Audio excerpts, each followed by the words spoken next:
晚3点，咱们斯诺克大片《生死速递》拍摄于1986年，两位男主角围绕45000英镑的冠军奖金展开了搏命追击，剧情跌宕起伏，扣人心弦。故事的最后阶段更是荡气回肠，让人欲罢不能。大家好，我是大圣。今天的经典回顾带给大家的是1986年的大师赛决赛双厅决胜局。本片的男主角是加拿大一哥克里夫·桑本对阵二哥吉米·怀特。1986年的45000镑在当时可以兑换人民币80万，兑换成今天的购买力应该超过1000万，而当时的世锦赛冠军也不过5万镑而已。这场比赛的重要性可想而知。克里夫·桑本中长台上手，率先觅得机会。咱们先给大家介绍一下这位加拿大一哥。克里夫·桑本，加拿大皇家勋章获得者，出生于1948年，77年加入职业，在1980年击败飓风阿里克斯·希金斯，夺得自己的首个世锦赛冠军。1983年迎来自己的职业高光时刻，不但打出世锦赛首杆147，还登顶世界第一宝座。下面咱们就来欣赏一下大师的精彩表演。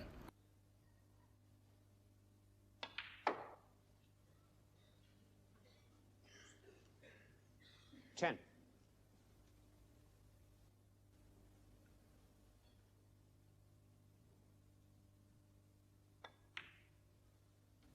Just under it that one a little bit, Cliff Thorburn. Wanted to come out a little bit further. Maybe just catching this red now as he pots the black.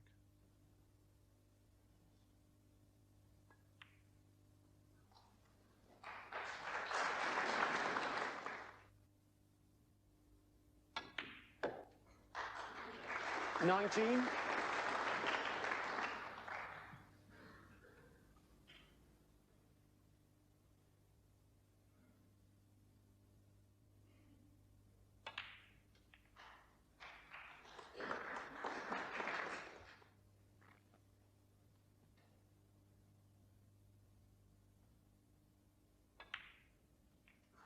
$27. Well, the next shot is the all-important shot. Cliff let himself an angle on the black. He can get onto this one red by taking the pink. He's decided to do that before splitting the pack of reds. And he'll be trying to win the match from this position. 34. And one has to say once again, what a tremendous battler this Canadian is. He'll never admit defeat. 这是一杆完美的 K 球，中袋还可以击打，但是 K 到中袋口附近的那颗红球，最终却救了二哥一命。And looks as if 42. 由于红球的遮挡，篮球没有中袋的下球线路，迫使桑本不得不进攻距离更远的黄球。这杆进攻失误了，二哥死里逃生。桑本也错过了第一次杀死比赛的机会。points, but still plenty of reds on the table.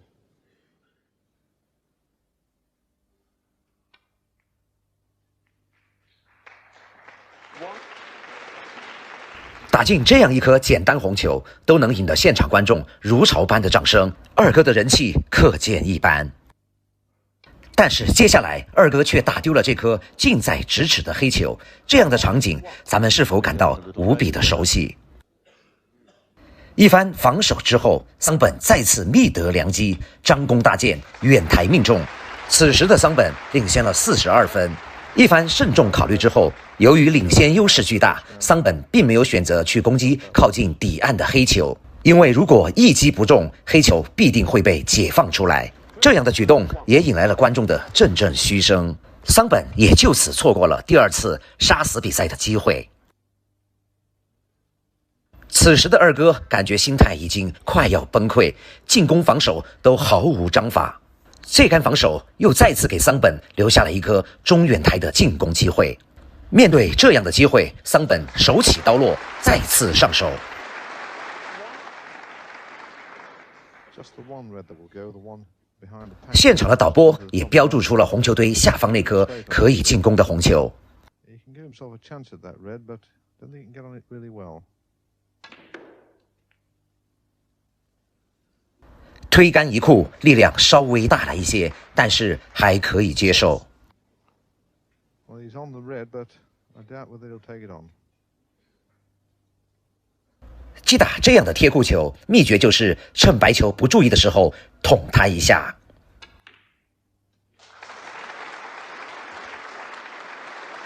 此时的红球堆已经炸散，中袋口附近还有一颗红球，只要能够推进黑球，势必就能拿下比赛。此时二哥的表情，咱们看上去怎么如此的熟悉？桑本经过一番考虑之后，决定不再保守，能否拿下比赛，在此一搏。9.8环，黑球滑门而出，克里夫桑本第3次错过了杀死比赛的机会。So all is not yet lost. And the atmosphere out there at the moment, absolutely electric. I bet there's not a dry palm in the house.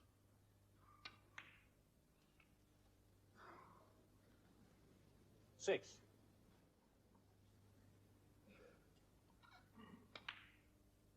Well, Jimmy's 7. heart will now be pounding. He'll be realizing that this is his final chance to win this title. Tremendous amount of work to be done. Yellow and pink tied up. 15.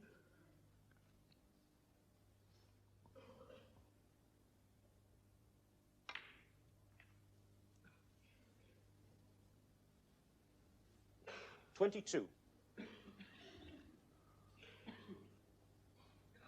Now, if Jimmy could get on the blue just at the right angle, so if he could take the cue ball to the baulk cushion and come up and nudge the yellow out, he might be in here with a chance.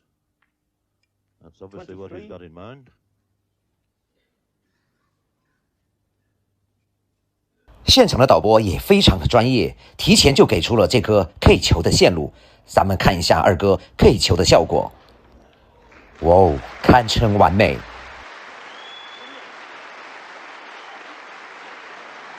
And now, Cliff Thorburns' turn to just sit and watch. 但是关键时刻，二哥再掉链子，大好机会再次拱手相让。这表情，哎，大胜的球迷们，你们已经看过多少次了？ Cliff Thorburn 21 points in front. Needs yellow and green to make Jimmy White require a snooker.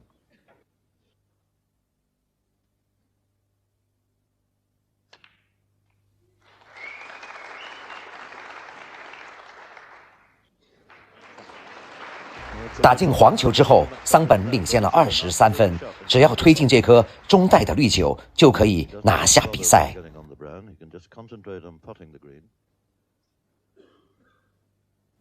Now this is a nasty little pot. The pocket is not very big from that angle.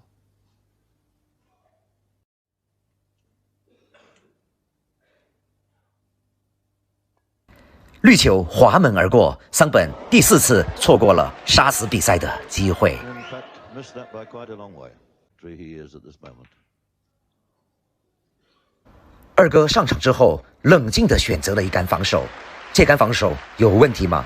大圣也觉得没有问题。 Well, the pink being titled 电影好不好看，剧本很关键。桑本在连续错失了4次机会之后，在这个看似不是机会的机会面前，却突然翻袋成功。 he fluked it. 兄弟们，你们相信他真是要翻袋吗？反正大圣是不信。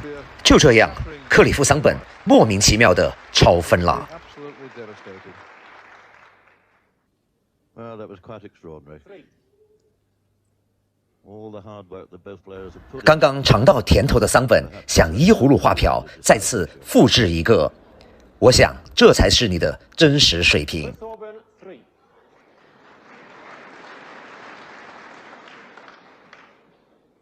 So Jimmy White now requiring a snooker. 4. And it certainly won't be easy to get behind the pink.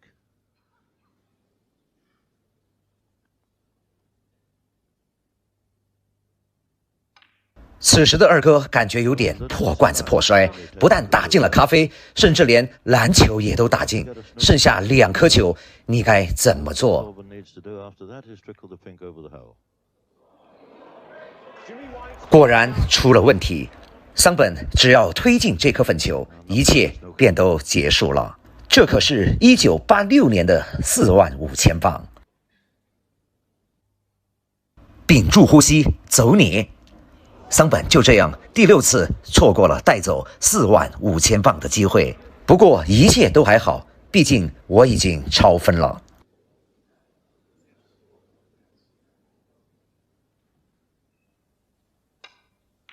就在如此关键时刻，二哥打出了一杆神来之笔，这真是山重水复疑无路，柳暗花明又一村。 The middle of the pocket. 这下该轮到桑本头疼了。 An absolutely perfect shot there from Jimmy White. So, open. 二哥的表情也突然变得轻松了起来。 And what a tough shot this is coming up for Cliff. So very easy to miss a snooker of this description.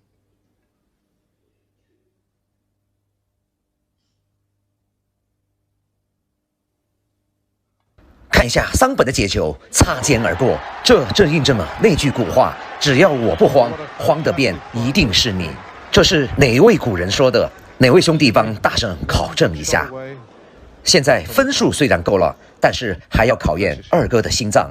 在大圣的记忆中，二哥好像还没有打进过这样的关键球。这可是现在的人民币1000万，现场的观众欢声雷动，这哪里还像斯诺克赛场？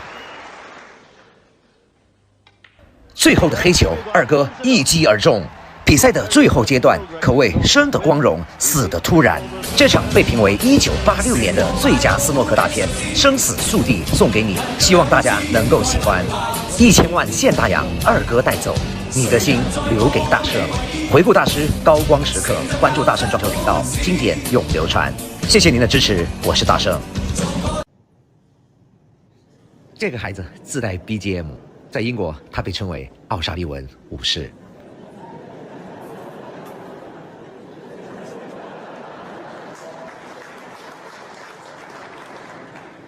大家好，我是大圣。今天给大家带来一段火箭奥沙利文对阵英国的一位小孩的表演赛。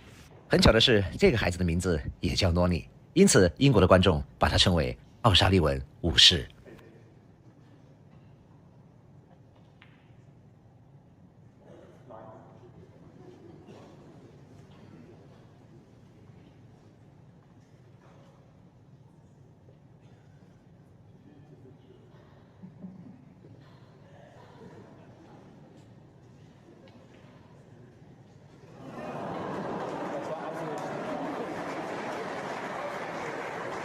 既然是表演赛，哪能打得那么认真？当然要给小诺尼留下一些表演的空间。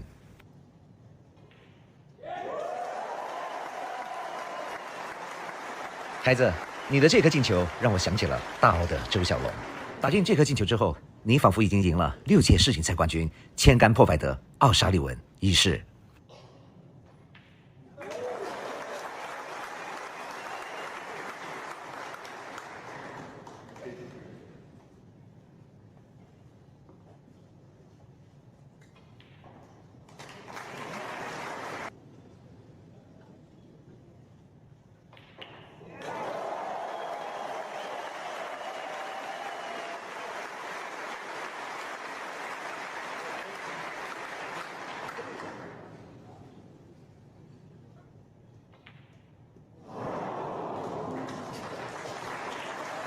小诺尼的心态很好，下场之后还给火箭调侃道：“我故意打不进，也是想给你留一些表演的时间。”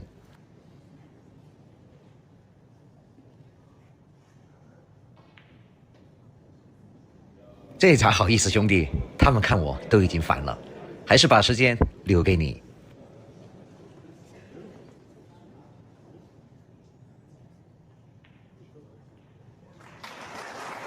这个小诺尼有着惊人的表演天赋，我看交给郭德纲可能前途还更好一些。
小诺里的架杆号称排名全英国同龄年阶段的 No.1，好吧，算我没说。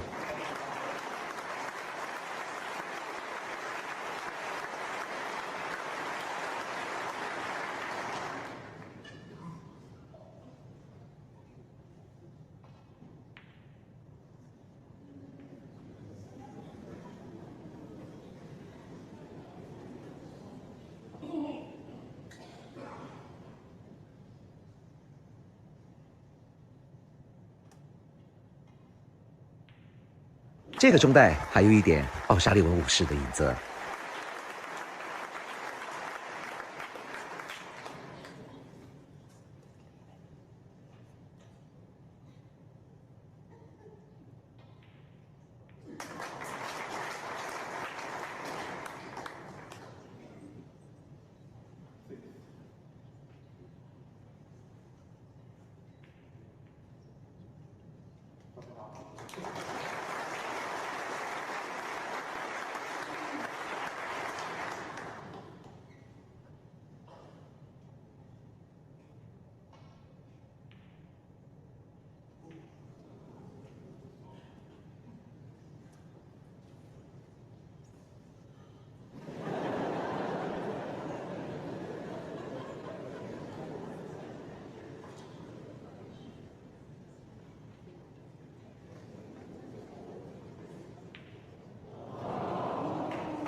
昨天大圣又不争气的看了一场威尔士公开赛的资格赛，就是咱们国内的流量大明星对阵高阳的那一场。比分虽然很惊艳，4-0，但是这个过程实在就没法说了。但是这些都不是最重要的，最让我不淡定的是比赛结束之后各大博主对这场比赛的评价。在这儿大圣也不怕得罪人，我就想说一句话，还要不要脸了？球打成这个样子，怎么又重返巅峰了？怎么又剑持冠军了？怎么又王者归来了？就昨天打那个球，别说碰见前16了，就是碰见前32，我想这个比分应该是倒着的4-0。咱们就别说火箭前几年的评价了，就说最近马叔、老张、萝卜、皇帝对他的评价吧。别人说的很含蓄，但是总结一下就是一句话：商业活动太多，没有练球。当然，支持他玩物丧志的球迷会说，怎么样？他拿的冠军还不够多吗？中国有哪一位选手可以比得上？你拿一个试试。而且有这样言论的球迷还不在少数，大圣都懒得回复，只想说一句：你们开心就好。大圣想说的是，34、5岁正是斯诺克这项运动的黄金年龄，753节、803巨头，无不是在这个年纪打出了自己的辉煌成绩。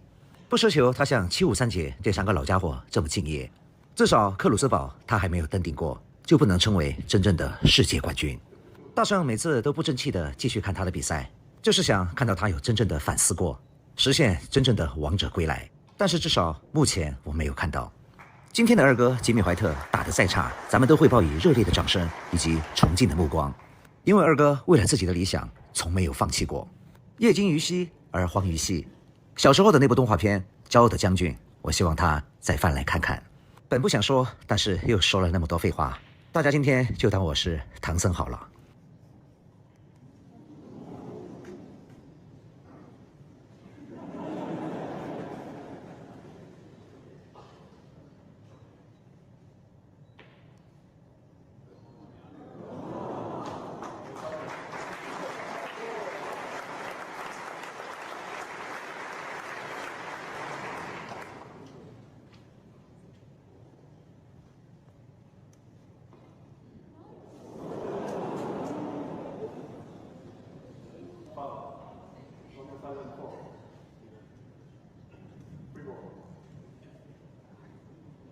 小诺里这杆没有解到，并且形成了一杆飞波，但是火箭还是没有打飞波，毕竟是奥沙利文武士，面子总是还要给一些的。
比赛的结果并不重要，重要的是奥沙利文一世跟奥沙利文五世两位罗尼打了一场开心的比赛，并且给小罗尼留下了一个美好的记忆。回顾大师高光时刻，关注大圣装修频道，经典永流传。谢谢大家观看，我是大圣。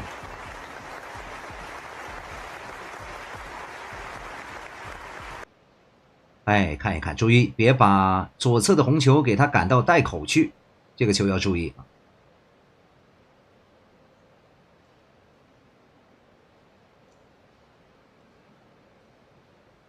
女子选手最重要的就是发力的问题，很多时候呢，白球也打不透。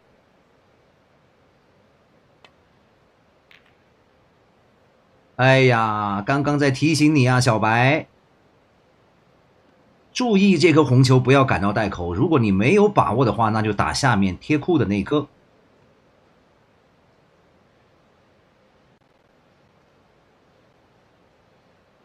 刚刚说完。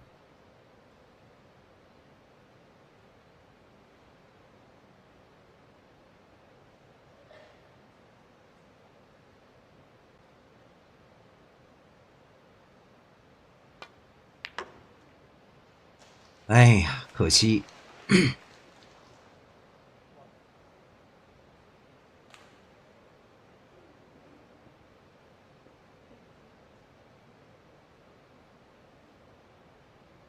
这些呢，都属于是比赛当中一些很基本的一些思路。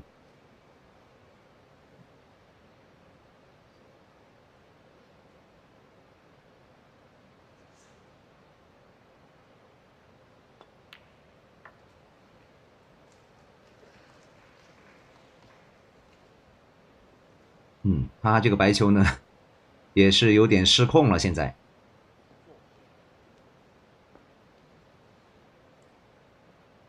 上方低分值的彩球来过渡。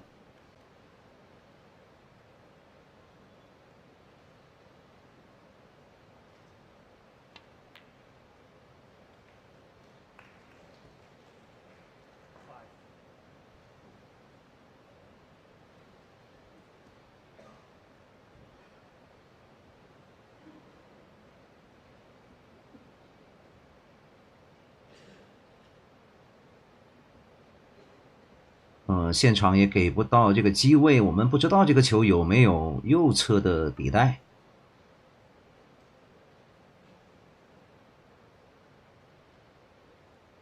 应该是有。他移库中杆的左塞下来。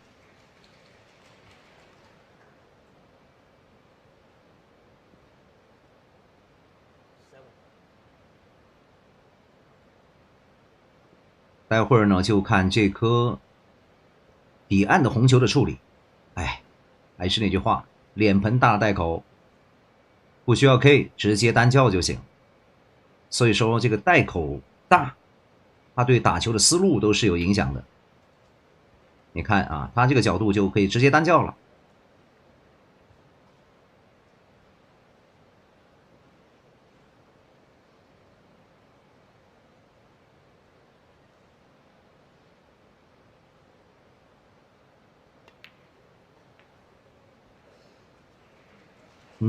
角度一点点还可以吧，袋口大，随便发力。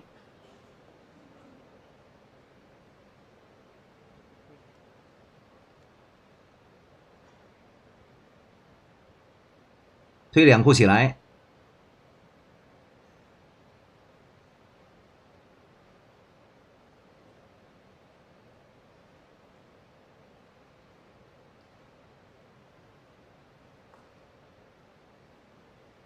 带一点左塞。应该是8.5这个袋口。你看，随便打啊，这个袋口。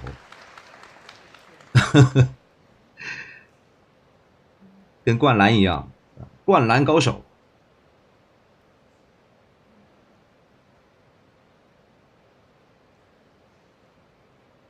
饶是如此，他都不敢再把力发大一点。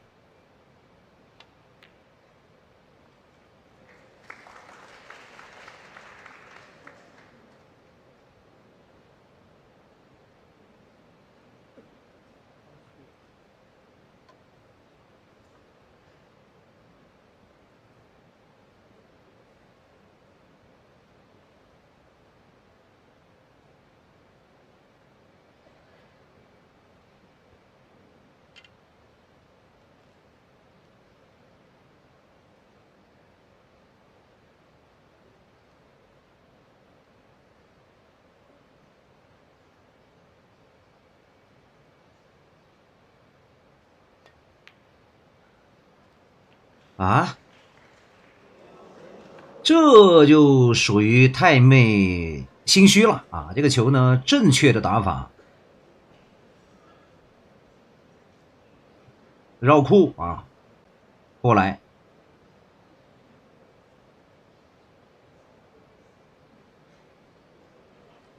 这就不敢去发力打低杆右塞两库绕库出来，哎，不敢发力啊，他不敢就心虚了，哎，跟咱们那个大侠那一天打的那个库边有问题那个球是一样，明明应该绕一个带脚，发力中低杆绕个库，但是他要推，那不就是库边的问题？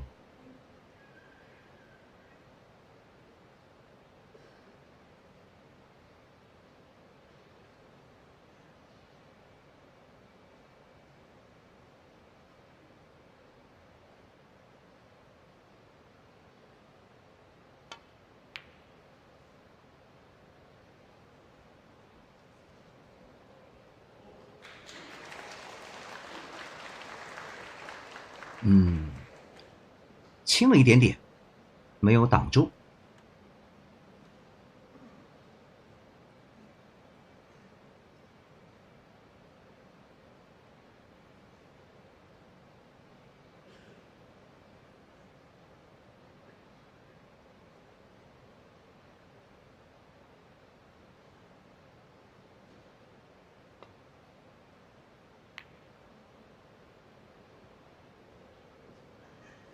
这下漏了吧，漏了吧！